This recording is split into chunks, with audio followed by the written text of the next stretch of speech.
Vapi GIDC police line ક્વાર્ટર્સમાં રહેતા police કોન્સ્ટેબલે અગમ્ય કારણોસર આપઘાત કરી લેતા પોલીસ બેડામાં અરેરાટી।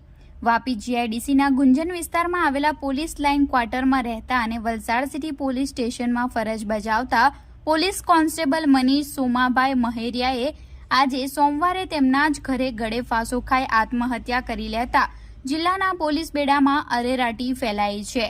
ઘટના અંગેની જાણકારી વલસાડ જિલ્લા પોલીસ વડાને મળતા વાપી જીઆઈડીસી પોલીસ મથકના પીઆઈ, વાપી ડિવિઝનના ડીવાયએસપી સહિતનો પોલીસ કાફલો ઘટના સ્થળે ધસી જઈ મૃતક મનીષ મહેરિયાના મૃતદેહને પીએમ માટે રવાના કરવાના સાથે મૃતકે કયા કારણોસર આ પગલું ભર્યું તે દિશામાં તપાસ હાથ ધરી છે।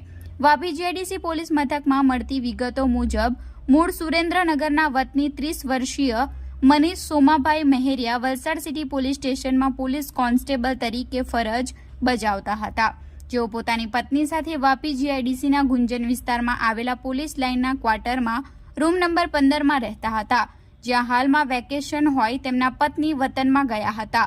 સોમવારે તેઓ ઘરમાં એકલા હતા ત્યારે રસોડામાં છત પર લાગેલા પંખાના હૂકમાં નાયલોનની દોરી બાંધી અગમ્ય કારણોસર ગળે ફાંસો ખાઈ આત્મહત્યા કરી લીધી હતી।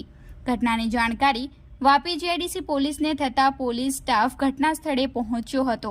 પોલીસે મૃતકના પિતાને ઘટનાની જાણકારી આપી હતી, જે બાદ તેમના પરિવારજનો પણ હાલ સુરેન્દ્રનગરથી વાપી આવવા નીકળ્યા છે।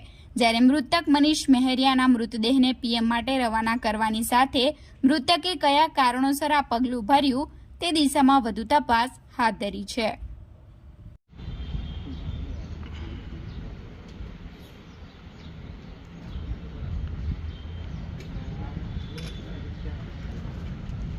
કલાકમાં આવું તું કાં